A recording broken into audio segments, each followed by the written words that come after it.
Olá, alunos, tudo bem? Sejam todos muito bem-vindos a mais uma aula da nossa disciplina de Neurociência e Aprendizagem. Eu sou a professora Letícia e fazemos uma aula aqui para o curso de Ciência da Criatividade. Nossa aula é a aula de número 3 e hoje vamos estudar dentro da unidade 4, Cognição e Funções Executivas. Quais são as metas da aprendizagem de hoje? Aprender sobre a cognição humana e os processos de aprendizagem, compreender a importância do sistema límbico na aprendizagem, entender as funções executivas, relacionar funções cognitivas, conativas e executivas na aprendizagem. Vamos lá. Iniciando o nosso assunto, nós vamos falar um pouquinho sobre as funções cognitivas. O que vem a ser isso? Cognição. Então, é a aquisição do conhecimento, é a entrada de informações e como isso vai ficar armazenado aqui dentro da sua cabeça. Nessa imagem, nós temos, pintadinho de cores diferentes, as regiões cerebrais, os lobos. E para cada lobo foi colocado aqui uma função específica. Isso não significa, por exemplo, que aqui no lobo occipital, na cor rosa, então, ele é responsável pela visão e somente ele. Não, o cérebro trabalha de modo integrado, lembre-se das nossas últimas aulas. E ainda de acordo com essas aulas, você já sabe. Então, este pedaço aqui corresponde ao cerebelo. Portanto, essa região é onde estariam as costas do nosso personagem. Do lado de cá, é onde fica a face ou o rosto deste personagem, para você poder se orientar. Vamos aqui então, acima do cerebelo, nós temos o lobo occipital, responsável pela visão. Essa parte superior, na cor mais ou menos verde ali, lobo parietal é o lobo responsável pela sinestesia. O que vem a ser a sinestesia? Vem aqui comigo que eu vou te explicar. É a percepção corporal inconsciente. Então, eu estou aqui, eu estou de pé, eu estou com as minhas pernas não flexionadas, eu tenho essa percepção inconsciente da posição do meu corpo. É isso que vem a ser sinestesia. Lobo frontal, o lobo na cor azul, que é esse aqui, ó, bem na sua testa, tá? Esse aqui é o lobo mais humano que temos, porque só os seres humanos têm ele bastante desenvolvido. Então, ele é responsável pelo pensamento, julgamento, raciocínio, nossa capacidade de decisão, é tudo feito aqui. E esse aqui, ó, na cor amarelinha, o lobo temporal, onde é que ele fica? Ele fica aqui, ó, em cima da orelha. O lobo temporal, ele é responsável pela audição. Dentro das funções cognitivas, tem estágios do processamento. Então, como que aquela informação chega até mim, como que sai uma resposta. Então, aqui na figura, você tem um indivíduo resolvendo algum tipo de atividade. Muito bem, vamos ao primeiro estágio, estágio de input. O que vem a ser o input? É a entrada de informações dentro do meu sistema nervoso. Então, quando eu pego uma atividade, uma prova para ler, vamos pensar num contexto da educação. Você chegou no momento da avaliação, você pegou as questões da prova para ler. Então, à medida em que eu vou fazendo a leitura visual ou ainda a leitura verbal, estas informações vão entrando no meu cérebro. Muito bem. A partir disso, elas já vão procurando lá dentro da minha caixa da memória aonde está armazenado algo que se relacione com isso. E aí você vai para a programação da ação. Eu não estou pulando, eu vou te explicar, você já vai entender. O que é programar a ação? Então, a última frase que eu li foi: de acordo com os seus estudos, responda. E aí vem lá, como se organiza o sistema nervoso? Qual é o componente assim, assim, assim? Então, eu preciso responder aquilo ali. Como que eu vou responder? Então, a programação do que vai ser feito, como que eu vou descrever as minhas ideias, o que vem primeiro, o que vem depois, eu errei, preciso corrigir, como que eu corrijo se eu estou fazendo a caneta, não pode ter rasura. Toda essa programação que eu estou fazendo na minha cabeça é o estágio de número 3. E o output é quando eu já colocar a minha resposta ali na folha da minha prova. Então, quando eu executo, quando eu faço o movimento de escrever e coloco ali a tinta no papel, eu estou fazendo a saída da informação, eu estou colocando a resposta. Então, a programação da ação, ela é visualizada no output, ou seja, quando eu dou a resposta exatamente. Usando em sala de aula, como que isso pode ser feito? Então, esse quadro aqui é um quadro que aparece lá no seu material, no seu livro de apoio. Então, quando aquele aluno é um aluno que tem habilidade lógico-matemática, então é aquele aluno que gosta de trabalhar com números, gosta de analisar situações.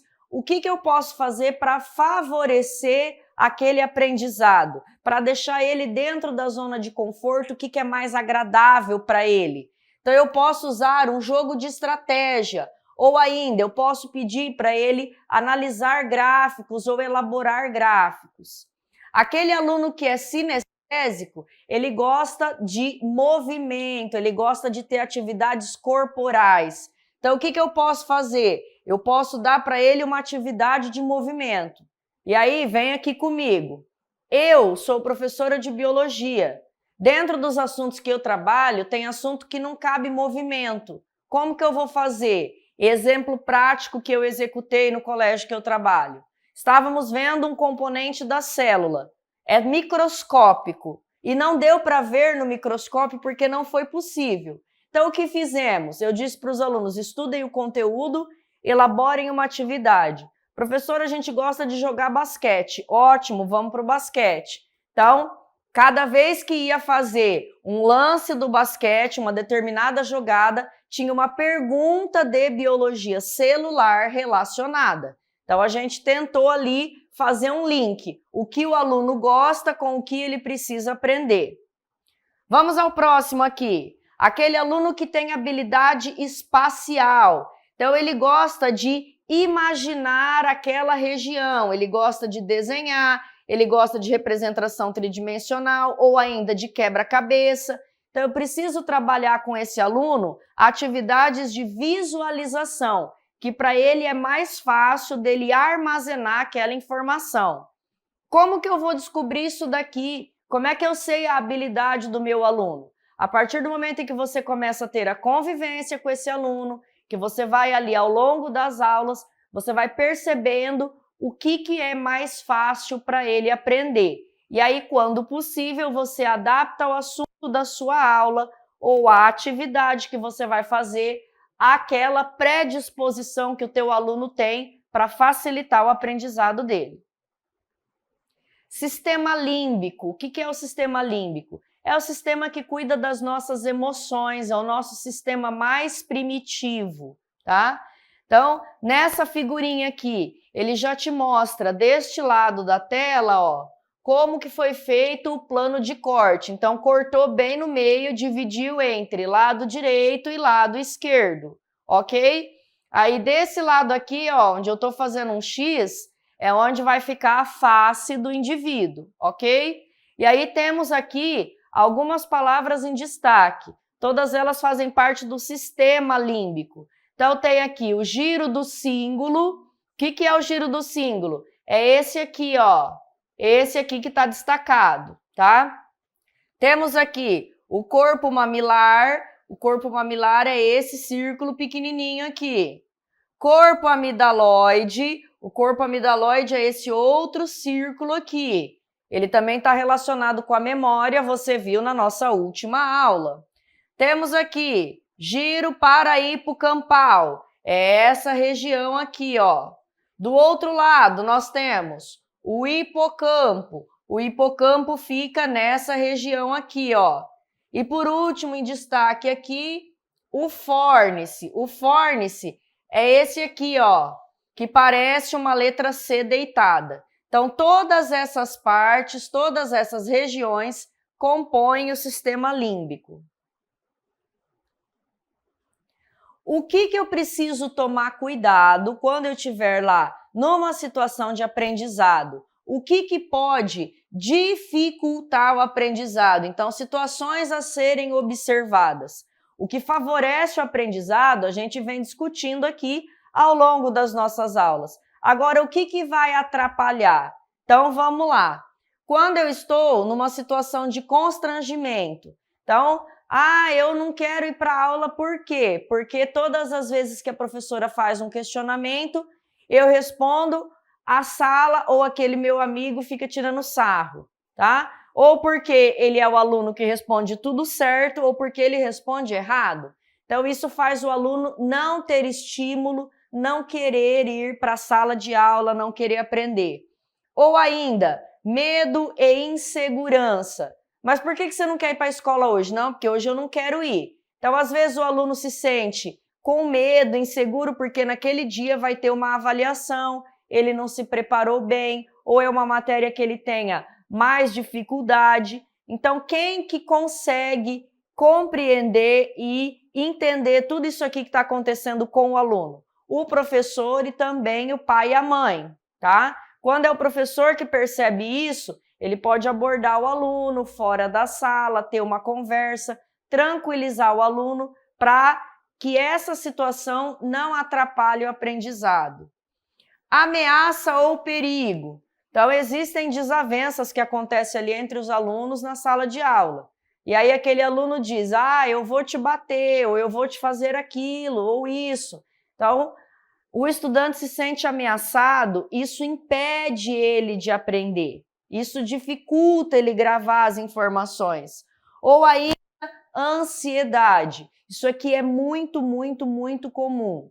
Naquele dia vai ter prova. A prova vai acontecer a partir das 9h30 da manhã. 8 horas, o teu aluno começa a querer sair da sala, ele sente vontade de ir ao banheiro, a barriga dele começa a doer, ele quer ficar bebendo água toda hora, ele está ansioso porque ele quer fazer aquela atividade. Ou ainda, porque ele não estudou direito para aquela atividade, então ele tem medo da hora que ela vai chegar. Ele começa a passar mal, tá? O aluno começa a ter suor, ele começa a suar frio, ele começa a tremer, ou ainda, ele fica muito pálido, tá? Ele tem queda de pressão, aluno já não dormiu direito, preocupado, não tomou café da manhã, começa a ter tontura. Tudo isso são relatos reais do que acontece na sala de aula. Então, o que o professor pode fazer? Tranquilizar esse aluno, conversar sobre o assunto da prova e fazendo ali um esquema de perguntas e respostas para que o aluno se sinta confortável, para que ele entenda que ele sabe o conteúdo, tranquilizar. Por que tudo isso aqui atrapalha o aprendizado? Porque o nosso sistema límbico, ele é altamente ativado nessas situações que caracterizam emoções negativas. E aí, esse sistema límbico muito ativado, ele atrapalha o nosso lado racional. Então, lembram-se que a gente viu na última aula? Quando você está num estado de humor bacana, facilita o aprendizado. Quando você está num estado de emoções negativas, dificulta o aprendizado. Ou seja, não favorece o armazenamento daquela informação. Então, o que é comum? Aluno que está com esse tipo de situação aqui. Quando ele sai da sala de prova, ele diz assim, agora eu lembro que tinha que responder, mas enquanto eu estava lá, deu branco, eu não lembrava, tá? Então, a gente vai ver ainda na aula de hoje como que eu posso driblar essa situação. Se eu sei que vai me dar o famoso branco, o que eu posso fazer? Então, na posição de educador, de instrutor de alguma forma, o que é preciso você fazer? O controle dessa situação para facilitar o aprendizado e a memorização. Funções executivas, quem são elas? São elas, pessoal, que vão integrar o conhecimento com as emoções. E aí, vai dosar na medida certa. O conhecimento vai trazendo ali informações e mais informações. As suas emoções sempre estão envolvidas. Eu preciso que elas entrem em harmonia, num equilíbrio. Então, quem organiza tudo isso, nós chamamos de funções executivas. Quem que controla as funções executivas? Nós temos aqui, ó, a figurinha aqui no cantinho da tela, ó. É o lobo frontal, esse que está destacado na cor amarela ali. Então, o lobo mais humano dos seres humanos, o lobo frontal. Nele, o que vai acontecer? Então, acontece ali o controle de fala, de função motora, ou seja, de movimento, pensamento, julgamento, planejamento, memória operacional. O que é memória operacional? Memória de trabalho, memória de curto prazo. Quando eu digo para você, lembra os 4 primeiros números desse telefone, 99 não sei o que, não sei o que, não sei o que. Eu estou te dando ali uma informação que você precisa armazenar por curto prazo. Ou ainda, vai na sala 302. Aí você vai 302, 302, 302. Então isso é uma memória de curto prazo, uma memória operacional ou ainda chamada memória de trabalho. Aqui nós temos algumas figuras que representam ações dentro das funções executivas. Então aqui a professora fazendo uma determinada atividade com o garoto. Aqui nós temos um grupo de crianças na sala de aula, tá?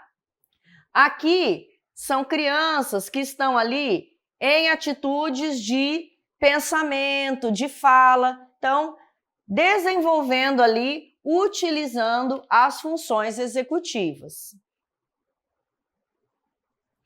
Dentro das nossas atividades diárias, será que eu uso as minhas funções executivas? Então, acompanha comigo. Nós vamos começar aqui no cantinho da imagem, ó. Vou colocar um X aqui para você. Nós vamos começar ali e vamos vir em linha reta. Então, nós temos ali o seguinte, ó. Acordei. Que hora que eu preciso acordar? Então, eu coloquei meu celular para despertar. Acordei. Tá frio ou tá calor? Eu vou tomar banho, eu já começo a pensar que roupa que eu vou vestir. Aí eu vou tomar o café. O que eu vou tomar de café hoje? Hoje vai ser cappuccino ou vai ser café preto com leite? Aí eu vou sair. Hoje eu vou fazer atividade física ou não? Hoje eu vou direto para o trabalho. Qual é o dia da semana que eu faço atividade física? Fiz atividade física, aí eu preciso trocar de roupa. Que roupa que eu vou colocar? Quais são as atividades que eu tenho hoje? Então, o lugar que eu trabalho é mais quente ou é mais frio? Quais roupas eu vou utilizar? Muito bem, fui para o trabalho. Do que eu vou para o trabalho? Eu vou de carro? Eu vou pedir um carro de aplicativo? Não, eu tenho o hábito de ir de patinete? Eu vou de bicicleta? Cheguei no meu trabalho, resolvi as minhas atividades, deu a hora de comer. Eu trouxe marmita? Eu preciso esquentar a marmita? Quando eu cheguei no trabalho, será que eu lembrei de guardar a marmita na geladeira? Tinha que guardar? O que eu vou comer? Aí fiz lá a minha refeição. Deu a hora, fui embora do meu trabalho. Chegando em casa, eu tenho demandas caseiras para fazer? Eu preciso organizar a minha casa? Não, eu vou dar uma olhadinha ali nos e-mails pessoais e depois eu já vou dormir. Então, todas essas decisões que a gente vai tomando ao longo do dia, nós estamos utilizando das funções executivas. Em todos esses momentos que eu coloquei para você, tem informação chegando, as suas emoções ali acontecendo ao mesmo tempo e você tendo que ter respostas. Vamos colocar isso dentro da sala de aula. Como é que fica na sala de aula? Então, aqui nós temos 2 grupos de alunos em uma mesa redonda, cada um tem um material ali para leitura e registro. Isso aqui facilita o aprendizado. Primeiro, você coloca eles em uma mesa redonda, então todo mundo vê a todo mundo. Cada um tem o seu material, então se for uma leitura de um livro, cada um escolhe aquele modelo de livro, aquela história que mais lhe agrada. Já leu, é para fazer um registro. Então, cada um vai registrar a mesma história, a sua visão, o que mais lhe impactou, o que isso lhe trouxe de conhecimento. Então, temos ali os registros das informações. Como que eu vou registrar? Eu vou começar lá em cima na primeira linha, tem que deixar parágrafo. O que eu vou fazer primeiro? Não tem mais aula, nós estamos na biblioteca para fazer a tarefa. Tem tarefa de 2 disciplinas para amanhã. O que eu vou fazer primeiro? Então, essas demandas que um estudante tem, ele precisa ir tendo atitudes de resolução. Então, ele precisa pensar o que eu vou resolver primeiro, qual tarefa eu vou fazer, eu vou primeiro a que eu tenho mais dificuldade ou aquela que eu gosto mais, aquela que está dentro da minha zona de conforto. Tem tarefa que não é para hoje, é para daqui 2 dias, mas daqui 2 dias eu tenho outro compromisso à tarde, então eu já posso deixar adiantado? É um trabalho em grupo? Qual é a minha parte do trabalho? Como que a professora pediu o registro? Como que eu preciso fazer? Eu posso fazer tudo a lápis? Eu preciso fazer a caneta?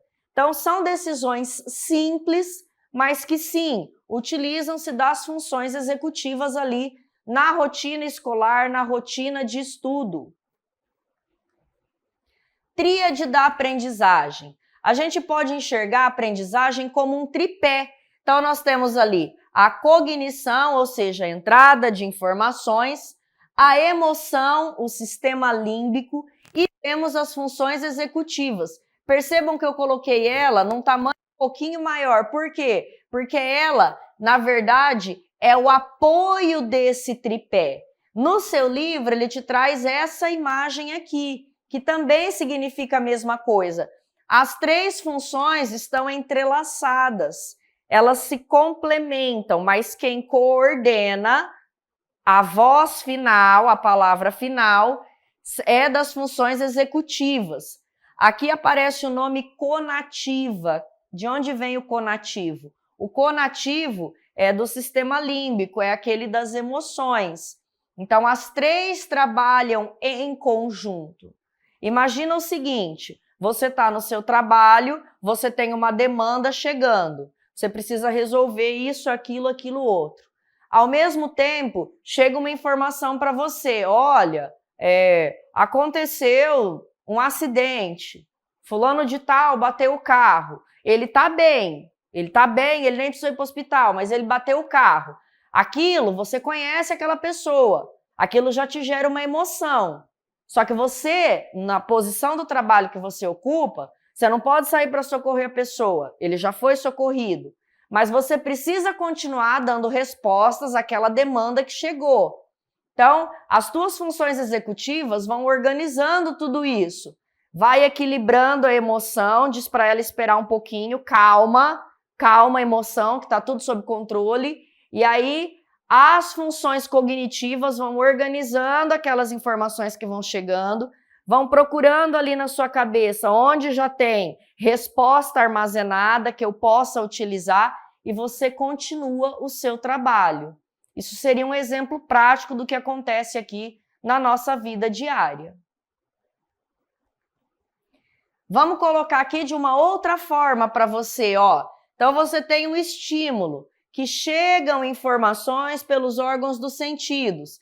Então, na sala de aula, o professor utiliza recursos pedagógicos. Então, você está usando as funções cognitivas. Na hora do processamento, o que é esse processamento? Lá no input, output, a parte do processamento é a programação da ação. Então, chegou aquela informação, estamos estudando funções matemáticas. Então, eu estou usando o meu sistema límbico primeiro. Eu não gosto de matemática. Eu já estou criando um bloqueio ali, mas eu preciso aprender esse negócio. Funções cognitivas, está chegando informação. Como que é isso aqui? A professora está explicando, está chegando um monte de informação no meu cérebro. As minhas funções executivas estão tentando organizar todas elas. E aí, o meu output é quando eu dou aquela resposta. Então, o professor terminou a explicação, ele deixa uma atividade escrita no quadro. Respondam esta atividade para mim. Como que eu vou dar a minha resposta? Então, eu vou lá na minha cabeça, vou programar a minha ação, vou olhar no meu livro e no meu caderno, o que o professor ensinou, o que ele disse sobre este assunto. Ah, ele disse isso, isso, isso e isso. Então, como que eu preciso elaborar essa conta para que eu tenha a resposta? Tudo isso eu vou buscando ali na minha memória onde que ficou registrado. Então, a partir do momento em que eu tenho a resposta, em que eu resolvo o exercício, em que o output é visto, eu tenho ali a designação de que eu aprendi. Então, houve aprendizado a partir do momento em que, com as informações que entraram, a minha cabeça registrou, fez-se uma memória, sim, por enquanto de curto prazo, e eu consegui elaborar uma resposta. Então, eu utilizei a minha memória e eu tive o aprendizado. O que o professor vai fazer num outro momento? Ele precisa reforçar essa memória de curto prazo. Então, ele se utiliza de um recurso pedagógico, elabora uma outra atividade com uma outra abordagem e a conta que o aluno tem que fazer para resolver é a mesma. Então, com isso, ele vai reforçando aquele aprendizado que era ainda uma memória de curto prazo. E com isso, com atividades diferentes, utilizando-se das habilidades diferentes que os nossos alunos têm, ele consegue atingir o maior público dentro da sala de aula e ter os melhores resultados de aprendizagem.